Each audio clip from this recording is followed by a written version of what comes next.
Also, the Soviet jurist Aaron Trainin played a key role in shaping Nuremberg's legal framework. It was Trainin who not only made the argument that aggressive war should be punished, but that should be punished as what he called a crime against peace. And so this term, crime against peace, was his contribution to the Nuremberg Charter. Trainin also set out key arguments about complicity, key arguments challenging the defense of superior orders, the idea that if you follow orders, that's fine, right? That he said, no, that's not fine. That's a saving bunker for war criminals. We need to get rid of that defense. And Trainin then plays a key role in the drafting of the charter itself. The Soviets also contributed significantly to the prosecution's case through the evidence that their own War Crimes Commission gathered, through film footage of Nazi atrocities and of the opening of the camps that was filmed by Soviet filmmakers who were embedded with the Red Army during the war, and through Soviet witnesses who gave powerful testimony of Nazi crimes against humanity. And some of the earliest testimony that there is of what later comes to be known as the Holocaust was the testimony that was in fact given by the Soviet witnesses at Nuremberg. In looking at and bringing the Soviets in this way and looking at their relationship with the other countries of the prosecution, this also opens up of Nuremberg in other really significant ways. We see all kinds of clashes among the different players about things like the meaning of justice, right? They had different ideas about what justice meant, and all kinds of compromises were made. We see how the Nuremberg trials became an early front of the Cold War. This too is really significant, and how the Cold War and Cold War tensions actually buoyed the defense at key points during the trial. And that's often not told as part of the story that we get of Nuremberg. But when we see the Soviets and the Americans and just the day-to-day clashes over things, this really shifts the perspective. And we also see, and this is one of my favorite parts of looking at the story, I think, is the role of parties and the nightlife and everything that was going on behind the scenes, and how drinking really actually helped keep things going along. How even during those times of Cold War tensions, when it seemed like things might fall apart, that the parties, the toasts, that helped things, and that not only that, but key behind the scenes decisions were made in the back rooms as well. And bringing in the Soviet archival evidence, I think it makes the story a lot more interesting, actually, than the one that we get. Yeah, typically. I mean, it's such a fascinating story on so many levels. And one of the really extraordinary contexts for your book is the fact that the lead prosecutor at Nuremberg, the sort of organizer of the Soviet effort at Nuremberg in Germany, was also the lead prosecutor for the Moscow show trials that Stalin staged for the public in 1930s, which were, clearly just trials just to convict, completely, falsified, rigged trials. But can you talk more about how the Soviet experience of the show trials shaped their expectations for what the Nuremberg trials should look like? Yeah, absolutely. And as we were talking about at the beginning, why were the Soviets left out of the story? Right, this is clearly a part of it as well. This is a little bit uncomfortable to think about that connection between the Moscow trials and the Nuremberg trials, right? So the Soviets, let me talk for a second about Soviet expectations, right? What they thought the trial was going to be like. The Soviets took Nazi guilt as an absolute given. Remember, the Soviets had lost 27 million people in the war, and the majority of them were civilians. And that's not just in the war, but in a very brutal occupation. They were expecting guilty verdicts down the line. They were expecting hangings down the line, right? For them, the aim of the trial was to demonstrate Nazi guilt and to tell a story about Soviet suffering and heroism, right? And it was also about reparations. They thought that the trials would be like open and shut, quick. Like, how could it go on for so long, right? And they did not expect that the defendants would be allowed to take the stand in their own defense or to call witnesses. So their expectations initially, that's not how things played out, right? For a whole number of reasons, but that's what they thought going in. And those expectations and those aims really shaped their choice of personnel. almost all members of the Soviet legal team, except for Aaron Trainin, who was from a different kind of lawyer, but almost all of the Soviet prosecutors and the Soviet judges were connected to the Soviet show trials of the 1930s. The Soviet judge, Leonid Kachev, had been the judge in the trials, which Stalin had used to take down his political rivals. The Soviet chief prosecutor Rudenko had actually served as the prosecutor for show trials in the 1930s in Ukraine. And Soviet assistant prosecutors had similar credentials, right? The Soviets thought that the prosecution, the victors, that they would control the script, right? That it would be very straightforward. They were so confident that they would control the script that they didn't bother to tell their chief prosecutor, Roman Rudenko, about the secret protocols to the German-Soviet non-aggression pact of August 1939. We just think about that the Soviet chief prosecutor is sent to Nuremberg, and Ribbentrop, by the way, who co-signed this, is one of the defendants. And they don't bother to tell him this until eventually they do, because they realize it's going to be a disaster. Soviet informants report home, but that's only once they realize that Ribbentrop might be able to take the stand, right? So things might actually start to come out. So in terms of Andrei Vishinsky, right, who was the prosecutor of the Moscow trials, Stalin selected Andrei Vishinsky to head a secret Moscow-based Nuremberg commission. And this secret Moscow-based Nuremberg commission was in charge of overseeing the Soviet delegation from afar. And it's truly fascinating, the secret meeting, and this is what the archives give you, right? The protocols of the secret meetings of this commission, the secret telegrams back and forth. And Vishinsky, they really thought that they weren't just going to control the Soviet delegation, but that they were going to steer the Soviet case and, in doing so, help steer the trials from afar. But very quickly, it becomes clear that nothing about Soviet expectations are going to be going as planned. And this is where I have a reading, if we have time, about Vishinsky. Okay. So I have today a couple of very short readings from the book. And one of them is about Andrei Vishinsky, who's really interesting. So let me set the scene for all of you. One of the more notable personalities on the Soviet side of the story is Andrei Vishinsky, who had been involved in Soviet discussions about Nuremberg from the very start. While Vishinsky was deputy foreign minister during the Nuremberg trials, he was best known at home and abroad for his earlier role as chief prosecutor of the Moscow trials. And let's just say he had a very interesting reputation in the West.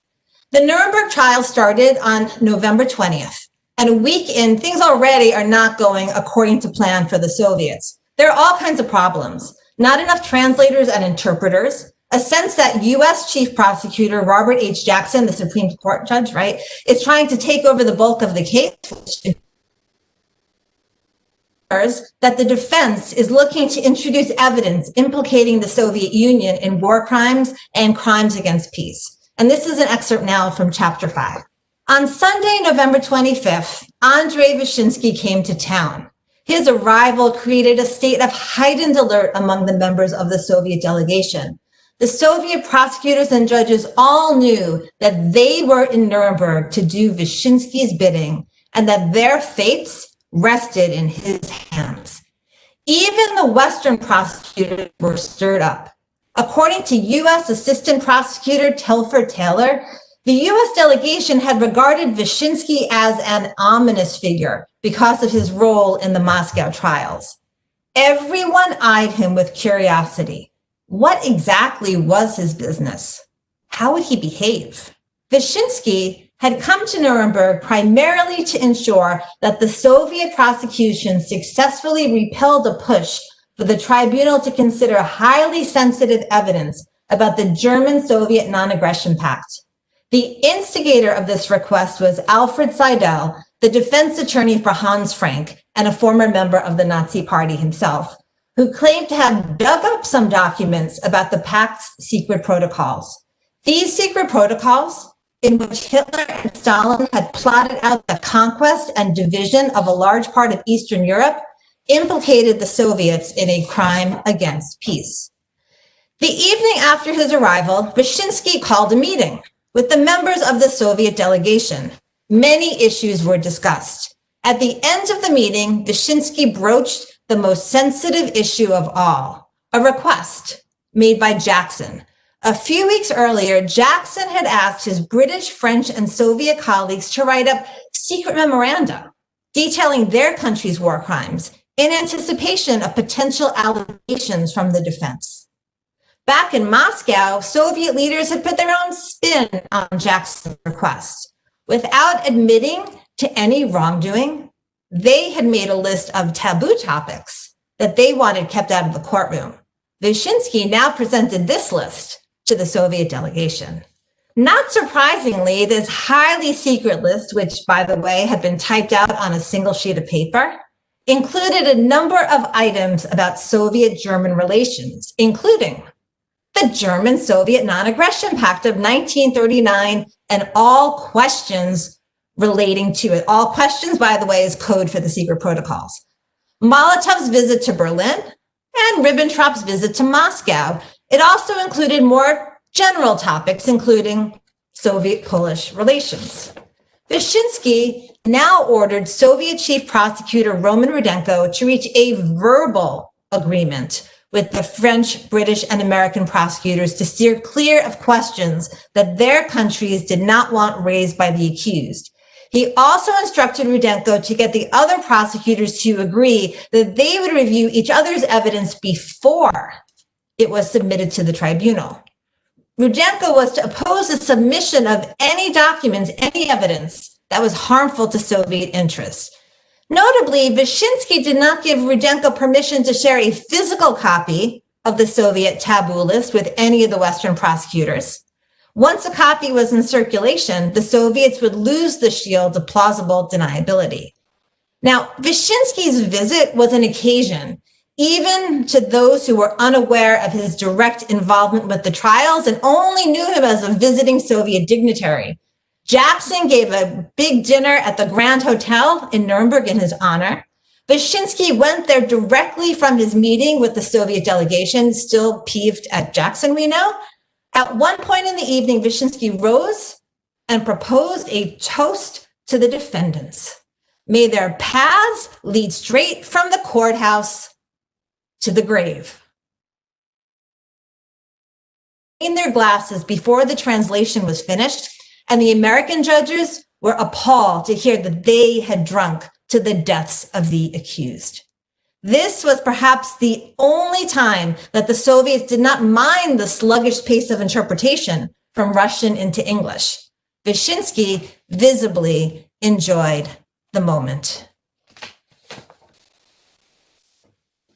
You're muted, Jim.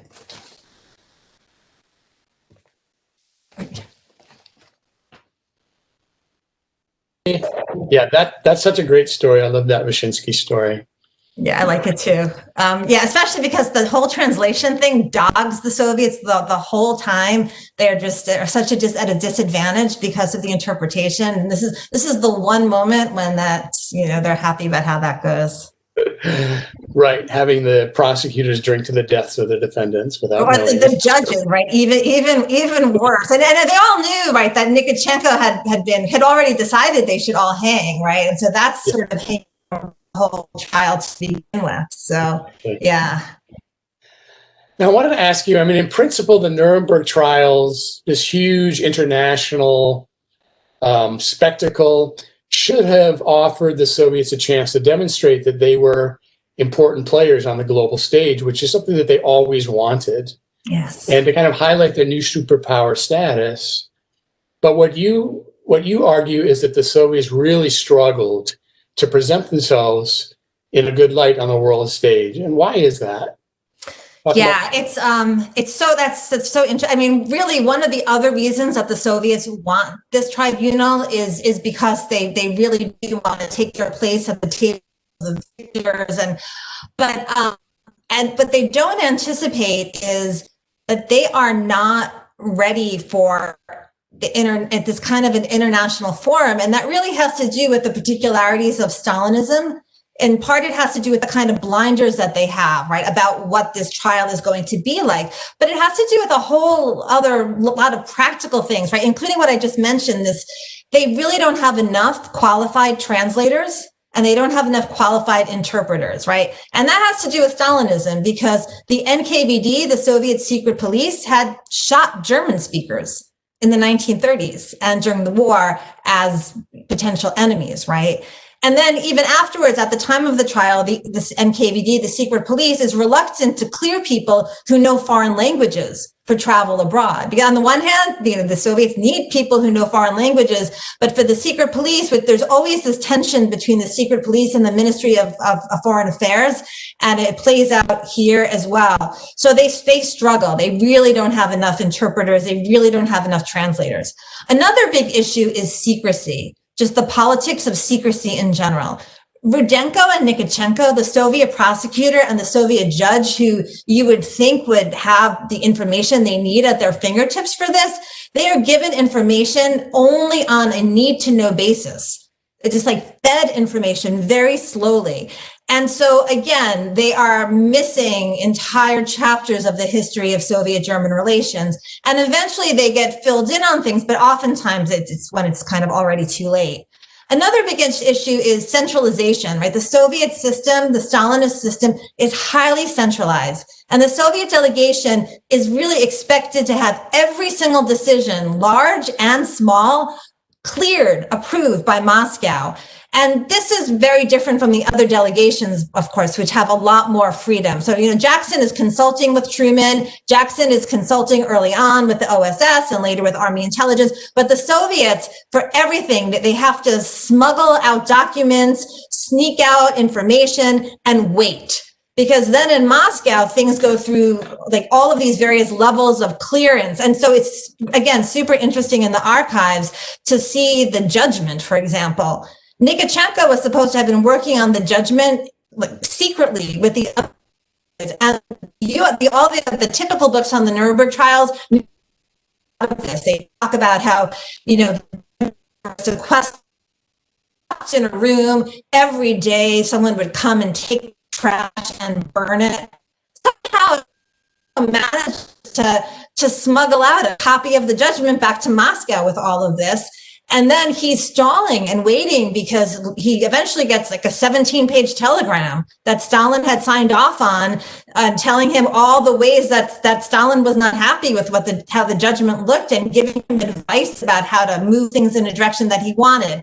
And that ultimately really hinders the Soviets because have the kind of flexibility and agility that they need to be able to function well in this situation. They're also very inexperienced in the realm of public relations. There are these Soviet informants who are the Soviets are constantly monitoring each other. So there are all these informants reports that go back, surveillance reports, secret telegrams, and you just get a picture of how the Soviets, they don't know how to set meeting agendas. They don't know how to organize news conferences, right? And they're trying to figure something out on the fly. And there's more mundane things too, like one of the most heartbreaking moments in one of these reports, which is kind of mundane, but it's this report that the clothing of the Soviet female typists and stenographers, they were dressing so shabbily that the British and the Americans were making fun of them.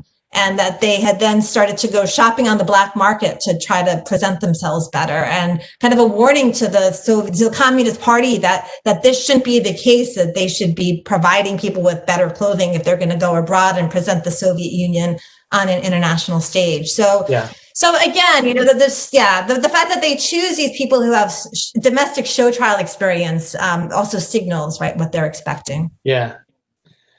So, you've hinted at you haven't hinted, you stated the fact that the Soviets suffered more than any other country during the war, that the great bulk of the fighting was on the Eastern Front. And the Eastern Front was the site of the most horrific Nazi massacres and crimes and genocidal activity. And most people are probably not aware that the Soviets called witnesses at the Nuremberg trials, mostly to testify about these horrors. So can you talk about, and you have some very moving passages in your book, and maybe you'd like to read something in the book about it, but how important were these Soviet witnesses for the trial? I would say that the Soviet eyewitnesses were incredibly important for the trial and for the Soviet case, for both. the Soviet witnesses, the French witnesses as well, but the French and the Soviet witnesses, they were the ones who really communicated really like the depth of Nazi brutality and inhumanity and just how much people had suffered. It's hard to understand like a number. You can say that a country loses 1 million people, right? And it's just such a big number. It's so devastating. And you can talk about, again, the hundreds of thousands of each kind of crime, but it's the witnesses who are able to put the human face on them, just really convey things in a way that people were able to relate to. I think it's interesting, too, the had hesitated. Again, they were hesitant to send too many people abroad in general. This has in part to do with Stalinist control, right? But they were the last of the 4 countries of the prosecution to present their case. And so it's interesting. There are these moments that I've talked about where it's kind of things play out like a farce, where they just are fumbling along, but they kind of get it together, right? A few months in, they get it together, and their case itself is very powerfully presented. And in part because of this decision after watching the French witness testimony to bring some witnesses in of their own. So, I will then go ahead and read a passage. Because one of the most moving of the Soviet witnesses was the testimony. It was the testimony given by the Yiddish poet Avraham Sutzkever. And the other thing that I want to just say about this is there's a lot of times people, again, there's a tendency to say that the Soviets that no one talked about the Holocaust at the Nuremberg trials, and that the Soviets didn't talk about Jewish suffering at the Nuremberg trials. And this just was not the case at all. The term Holocaust, of course, is something that comes later, but through the case of crimes against humanity, there is a very large effort to just lay bare what was talked about in the trials as the Nazi plan for the final solution. And so that's Sutzkever and other witnesses are brought in explicitly for this. So let me set the scene for this. It's late February 1946. And the Soviet prosecution is almost done presenting its part of the case. Soviet Assistant Prosecutor Lev Smirnov is presenting on crimes against humanity. He is about to call the Yiddish poet Avraham Sutzkever to the witness box. Sutzkever and his wife Fredka had been interned in the ghetto in Vilna, Lithuania, for the first 2 years of the war. In September 1943, they had fled and joined a group of partisans. And partisans are these the people who are organizing independently to fight the Nazis. 6 months later, in March 1944, Soviet leaders had staged a rescue operation, airlifting them out of German-occupied territory. Sutzkever was taken to Moscow, where he worked with the writer Ilya Ehrenberg and others to compile evidence of German atrocities against the Jews. Now, Soviet secret police agents had been screening possible witnesses for the Soviet prosecution since November 1945, before the trial started. And all the while, as I mentioned, Soviet leaders had been on the fence about sending witnesses to Nuremberg at all. They considered having the Soviet prosecution build its case on documentary evidence alone.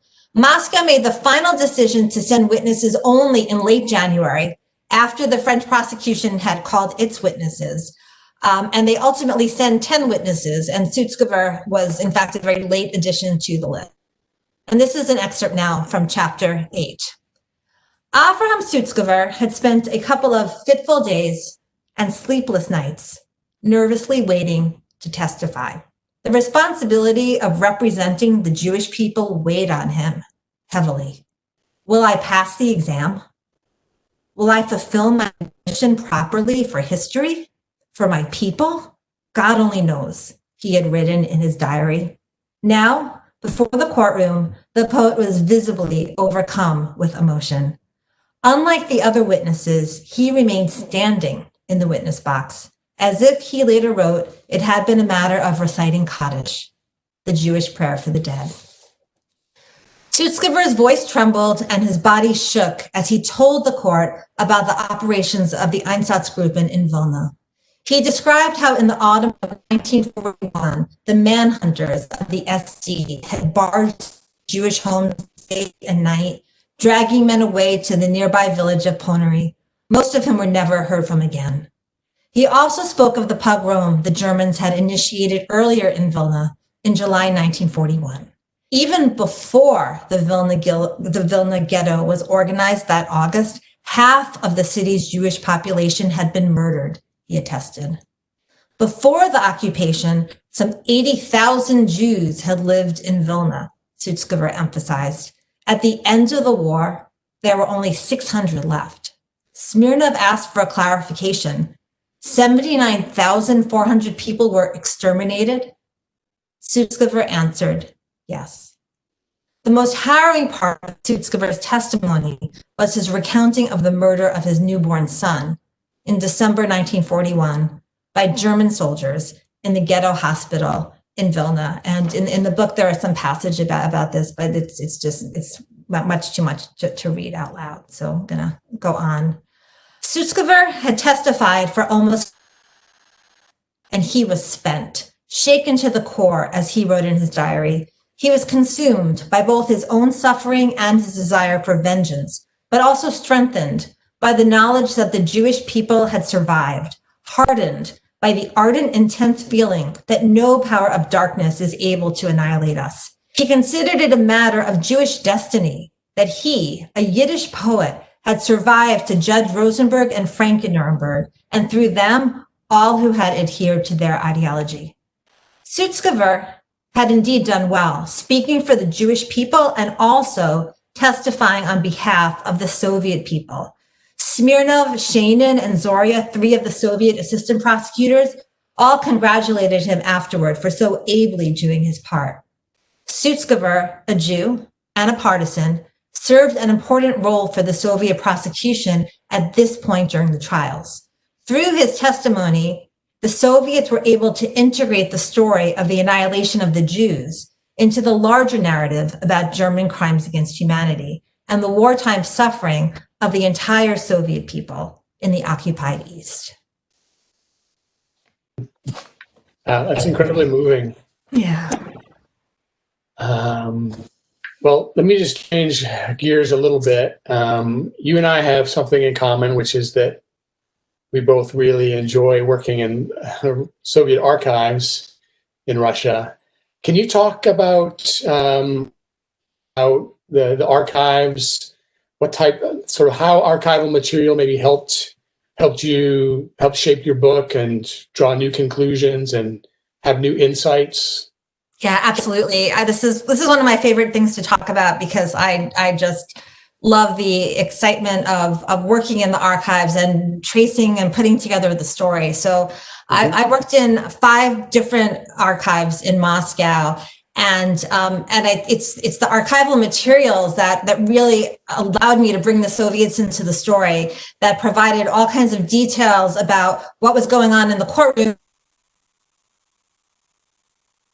in the state archive and in the party archive. I was able to get to read these transcripts of the secret meetings of Vishinsky's Nuremberg Commission, and to see, again, at key moments in the trial when there are problems, right? When it becomes clear that that the Western judges aren't going to take the Soviets' words, that the Germans are responsible for Katyn. This commission is meeting and trying to figure out how to respond, right? What to do. And you can kind of follow this as things evolve. I was also able to read in those archives all kinds of surveillance reports. And it's through the surveillance reports that you get a sense of, again, the Soviets who are, buying goods on the black market, of the different dances that people are going to, the soccer games that people are going to. We don't think about Nuremberg, we think about the courtroom and the trial, but there's this really rich nightlife there. And again, the Soviets are doing surveillance on each other constantly. The surveillance reports aren't just by secret police agents; they're by everyone is following each other. That's typical of the Soviet Union, and it followed the Soviets to Nuremberg as well. The Foreign Ministry archive was probably the most important archive I worked in terms of getting a real sense of the case, because Vishinsky's archival materials, his files, are there. And it's in the Foreign Ministry, and Molotov too, Foreign Minister Molotov. And it's in the Foreign Ministry archive that I was able to look at all of these marked up documents that the Soviets were smuggling back. So the judgment that I mentioned, but also the indictment. And the indictment was a very controversial document because the indictment didn't only lay out the charges, but it was a vast document that also told the whole story about the war. And in the indictment, again, Soviet leaders, it was smuggled back. Soviet leaders read it, and they would file these like very lengthy reports back, telling the Soviets, no, like this cannot be included in the indictment. There should be no mention of the non-aggression pact, like even not the secret protocols. Or if you're going to mention it, it has to be done in such a way, they say, so that it can't be seen as the springboard for the invasion of Poland, right? So those are incredible kind of documents. And then there's secret documents too that give this blow by blow of the ups and downs of the trials. There's this one document that I'll just mention that's after the revelation in the Nuremberg courtroom of the secret protocols. This is like a terrible moment for the Soviet delegation. One informant writes this very lengthy document back home, like explaining what has happened and how horrible everything has gone. And then writes at the end, he says, like, we, the Soviet Union, a country of victors, had gone to Nuremberg to prosecute the fascists and instead had become the object of their provocative attacks, right? And so you just get that, again, them watching this unfold in real time as it is. The Academy of Sciences archive was another archive I worked in, and that was really important as well. Aaron Trainin, who I mentioned, the Soviet jurist who introduced this term, crimes against peace, it was through the transcripts of the Institute of Law that I was able to see Trainin's ideas develop and evolve, and actually see how Vishinsky was sent an early version of his report, and there was a back and forth about the framing of things. The Archive of Literature and Art, again, that was one of my favorite places to work as well, because I was able to read the diaries of the filmmaker, Roman Carmen, which are just so vivid, as you might imagine. He's a filmmaker and just had this way of describing every scene, describing his impressions when he first arrives in Nuremberg, right? What he sees, the bombed out buildings, the people he sees in the streets, talking about his first impressions of the courthouse, his first impression of Goering, of Hermann Goering, the defendant, talking about the food, lots of complaints about the food and the lodgings. And so I can go on and on. I know there are probably other things that we want to talk about. I'll just mention too that the US and British archives were also really important for the book as well, especially being able to read these accounts against each other. Robert H. Jackson's diaries, his unpublished diaries, are at the Library of Congress. And those were amazing to work with because, again, we see his impressions of the Soviets and can look at, like, compare them with the Soviet impressions of his. And Maxwell Fyfe's, the British deputy chief prosecutor, his letters home. So you can kind of really just paint this picture of these people meeting and what they think of each other in that moment. And I think that just adds a lot of richness to the story. Yeah, Fran opens the book with the impressions of this filmmaker who's been sent to Nuremberg, and he describes what he sees, and it's really a fantastic way to set the scene of sort of devastated Germany through Soviet eyes. So he comes from devastated Soviet Union, and he comes to the country that destroyed his country, which is now itself destroyed. It's really a wonderful way of opening the book. Okay, I think it's time for some questions from the audience. So there are quite a few questions here, but I think there's probably time for more. If you have questions, now is a good time to go ahead and type them in. So here's a question about the archives. This is from one of our students, Sean.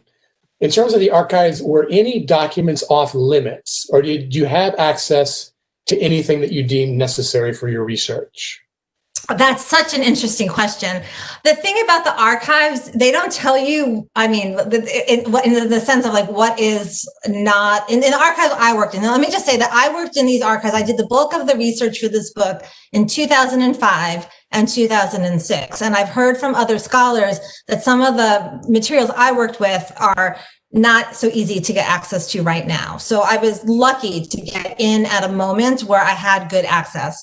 That said, we never fully know what they're not showing us, right, in the archives. And working in the Foreign Ministry archive, it's an incredibly interesting place to work.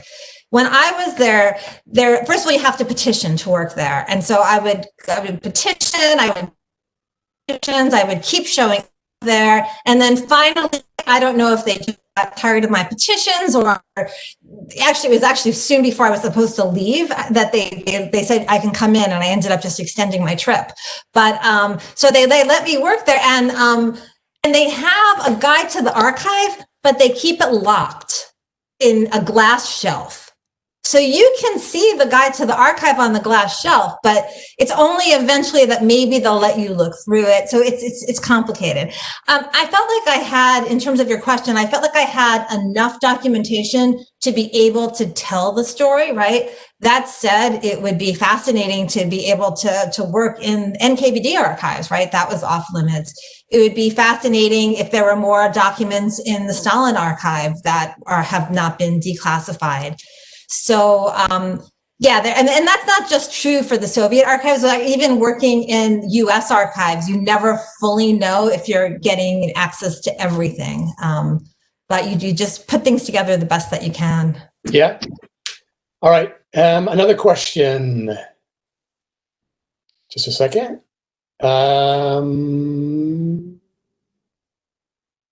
Okay.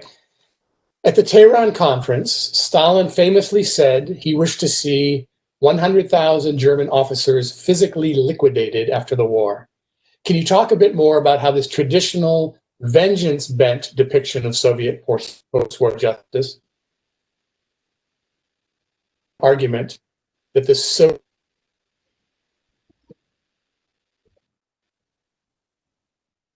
Did that come through, Fran? I got pieces of it. So why don't I go ahead and answer what I Sure. So in terms of so I think what the question has to do with again, the Soviet desire for vengeance and how that interacted with. So first of all, absolutely. I mean, the Soviets wanted vengeance. That's absolutely clear. They wanted a trial of this sort. This was different, right? This was a trial of the major German war criminals, initially 24 and then ultimately 22 main German. And it was a trial also of the main organizations. The Soviets all along, initially, when they were talking about having a trial of this sort, part of the reason that they were open to trying organizations was because they wanted not just monetary reparations, they also wanted labor reparations. They wanted that they believe that, again, and this has to do with their idea of justice. They believe that the devastation that had been done to the Soviet Union, the intentional devastation, not just the casualties of war, but the intentional destruction of fields, the intentional destruction of buildings, the intentional just razing of entire cities and towns, that the Germans should be made to pay for this in part through engaging in rebuilding, right? So that's part of it as well, the perspective that they come to Nuremberg with. I would say that there is a combination of vengeance that they're seeking, as well as this idea of justice, that for them, justice includes vengeance, right? I've been asked a lot of times whether I think that justice was done at Nuremberg. And I think that that's such an interesting and complicated question, right? It's different from stepping back and saying, was there a fair trial? Right? All of the countries had different ideas of what justice was, right? The Soviets, again, they wanted every single Nazi leader that was on trial to hang. To them, it was a travesty of justice that 3 of the 3 Nazi leaders were acquitted, and that 2 of the organizations, and that 3 of the organizations were acquitted as well. That for them was justice that was not done, because it was. Justice included a kind of vengeance as part of it.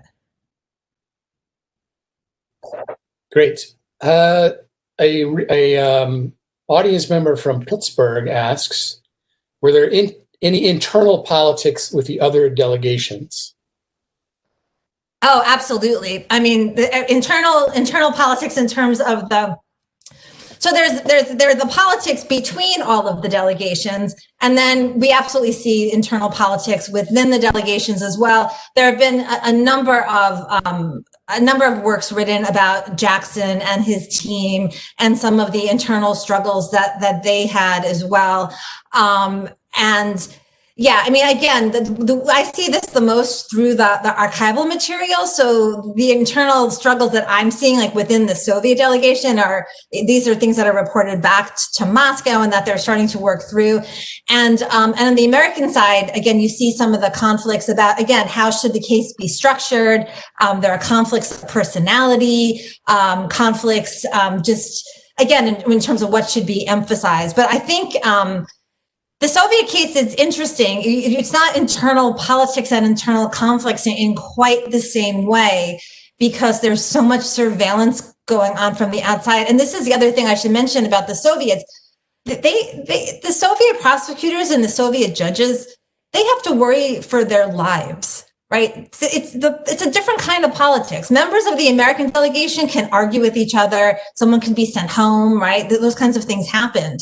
But for the Soviets, there's one of the Soviet assistant prosecutors doesn't like the way that the Soviet arguments have been structured. He's concerned about Katyn, and then he dies, right? He gets a bullet in the head. And it's not clear if he's been assassinated or if he probably was assassinated. It was said at the time that it was suicide. There's still talk and speculation about all of this. His son is still alive and kind of writing about his father.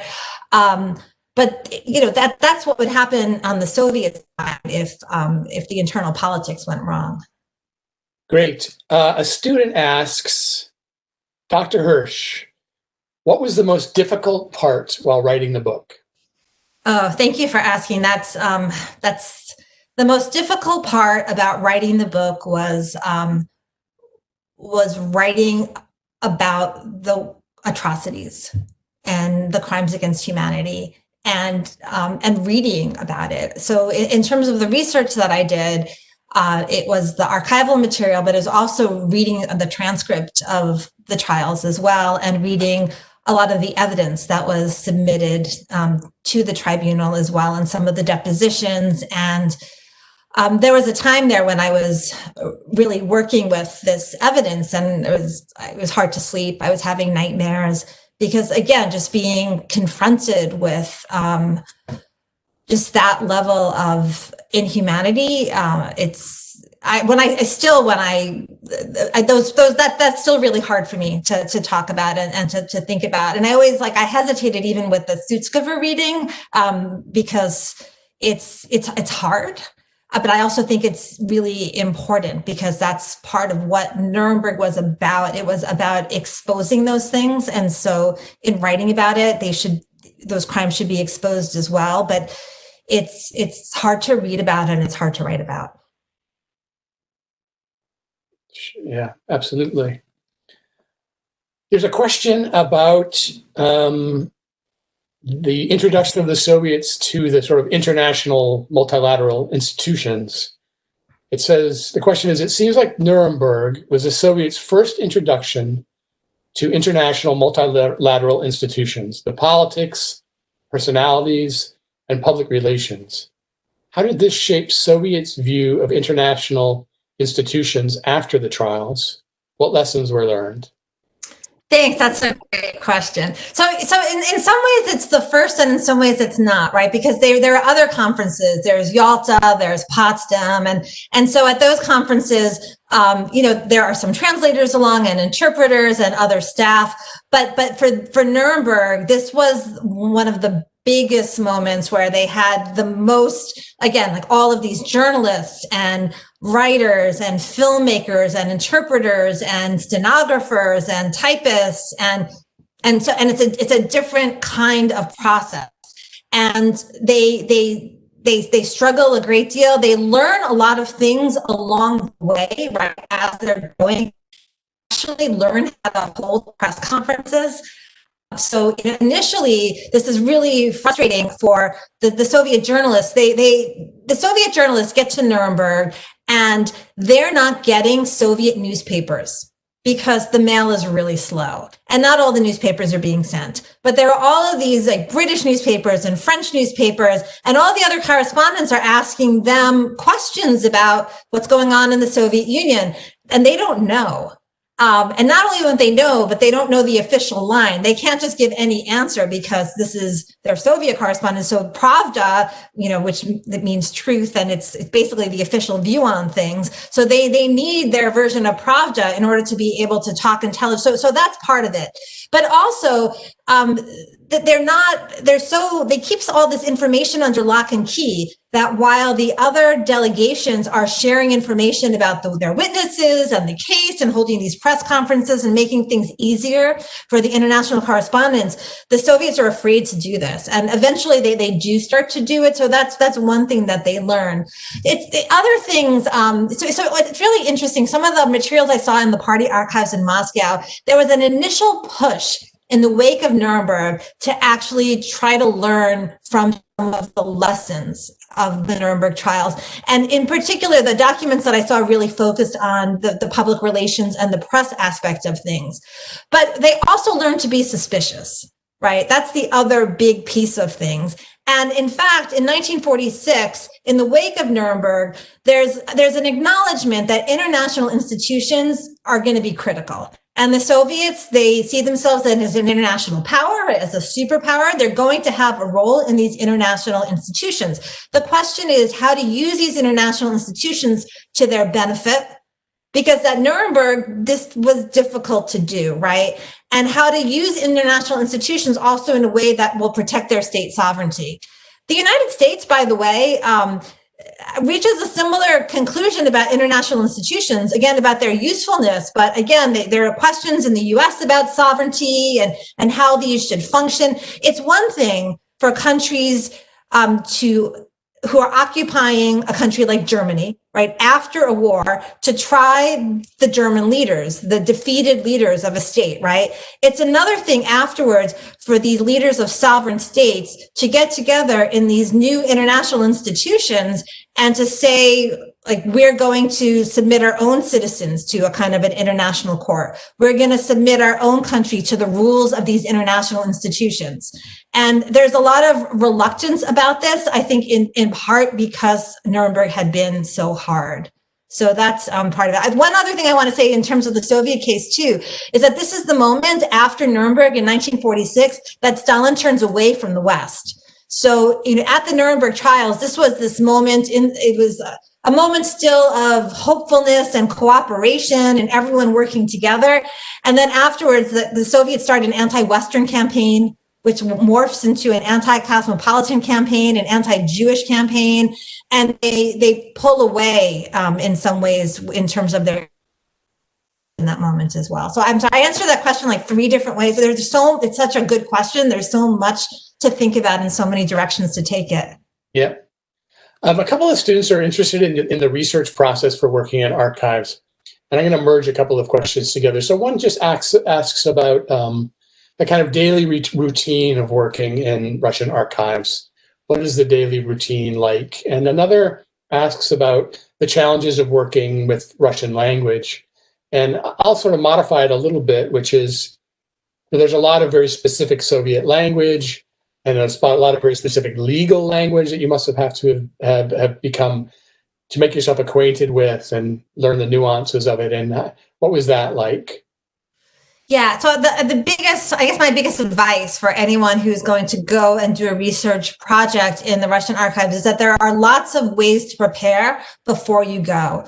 We're really lucky at this moment. There are these amazing archival guides that are available online in a lot of cases. In other cases, some libraries have them. So before I do any kind of archival trip, I will try to do as much as I can to get a sense of what specific files are in what specific archive, so that I have a full list, that I've gone through the guides. Because some of these same guides might be in Russia, but sometimes they're harder to get access to. So I try to do that ahead of time.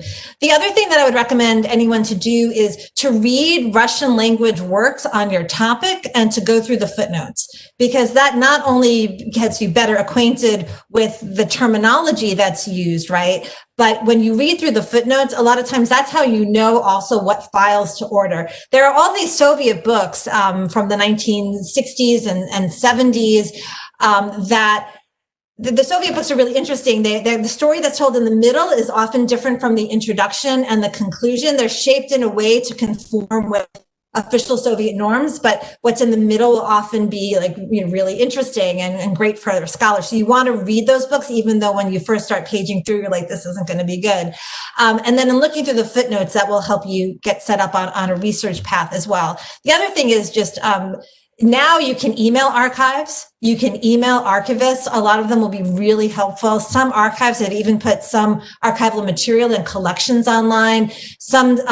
There are some edited volumes that have been published of archival documents as well. So again, just as much prep work as you can possibly do ahead of time, that will really help. I'll give just one story about working in the Foreign Ministry Archive.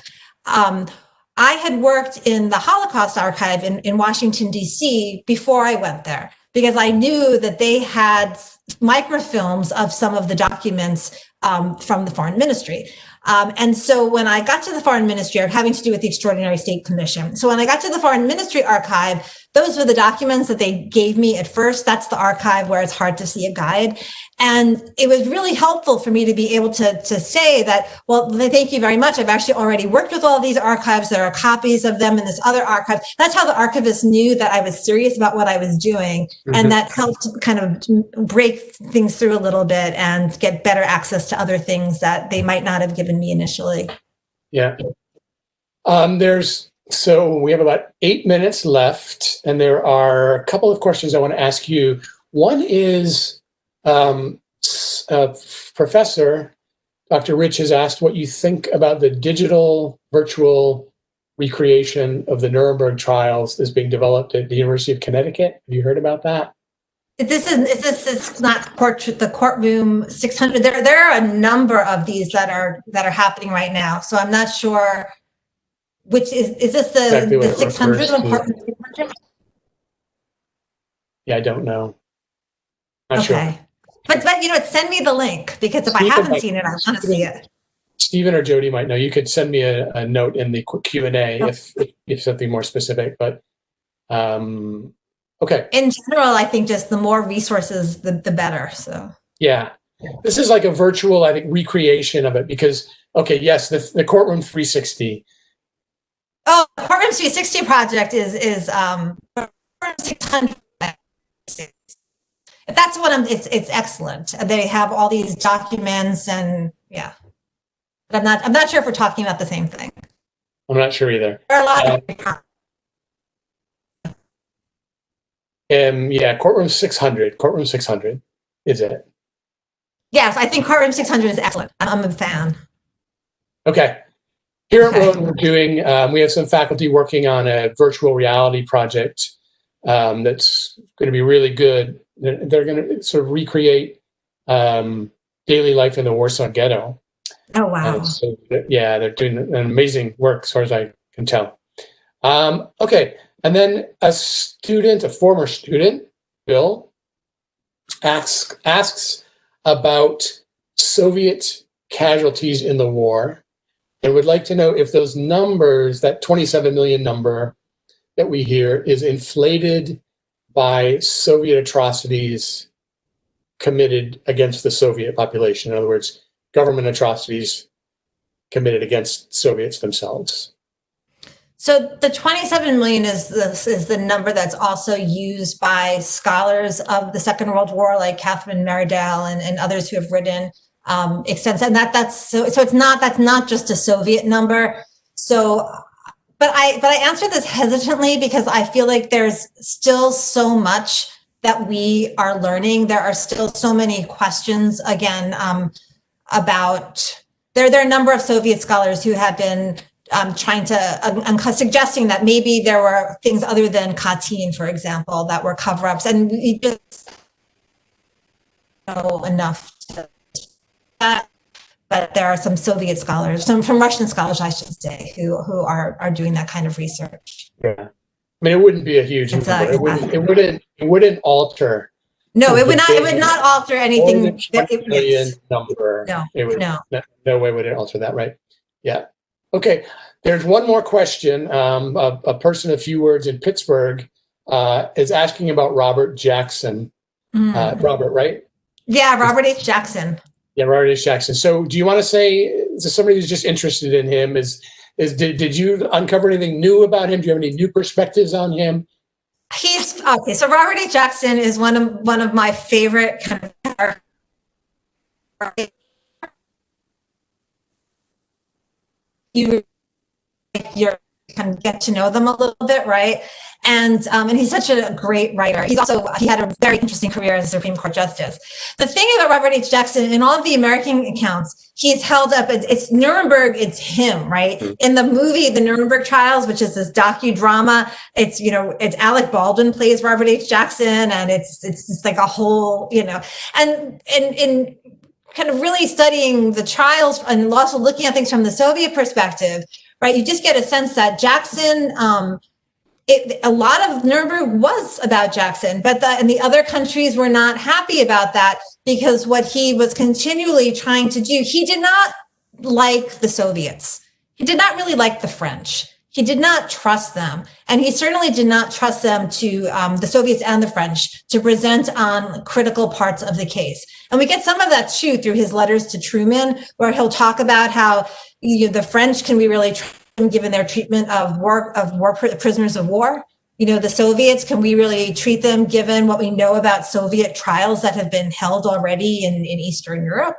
And so he's in a position where he would like to just do this alone, I think, but maybe with the British, but he's now cooperating with these other countries. And so he's trying to be, congenial and move things along and hosting all these dinners and parties, right? But his real aim is for the Americans to have control over as much of the case as possible.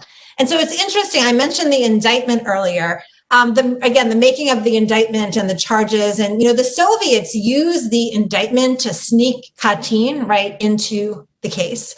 The Americans, they're not sneaking anything in. Jackson actually just takes the indictment and rewrites it, adding the charge of conspiracy as count one. Initially, it had been crimes against peace, war crimes, and crimes against humanity. Jackson adds conspiracy, makes a pretty good argument for why it should be in there. But then, and the other countries are not expecting this, even the British, they're really angry about this.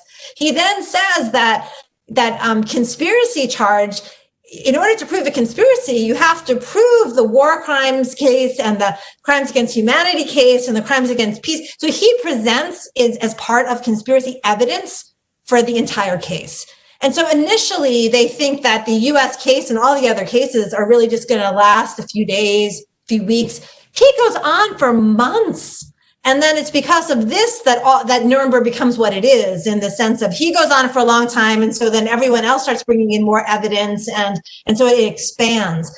And that's partly, again, because of his desire to control it all. And, you can think different things about this, whether that's heroic or whether that was bad politics, or I just think it's interesting. It was really interesting to see that unfold. He's very fascinating figure. His diaries are, I recommend, go to the Library of Congress and read them. They're great. That's great. Well, we're about out of time. So I just want to thank you so much, Fran, for this fantastic discussion, giving us all a real flavor of your achievement in writing this book and producing a new history of something we thought we knew well, the Nuremberg trials. So I want to remind everybody, this is the book. There is a link here. I won't sign off here in case anybody wants to click on that link and go to the webpage that's recommended there. So thank you all for coming. Thank you, especially Fran. Thanks to you so much for having me. And thank you all for your excellent questions. This was a lot of fun to talk about today. So thanks. Great.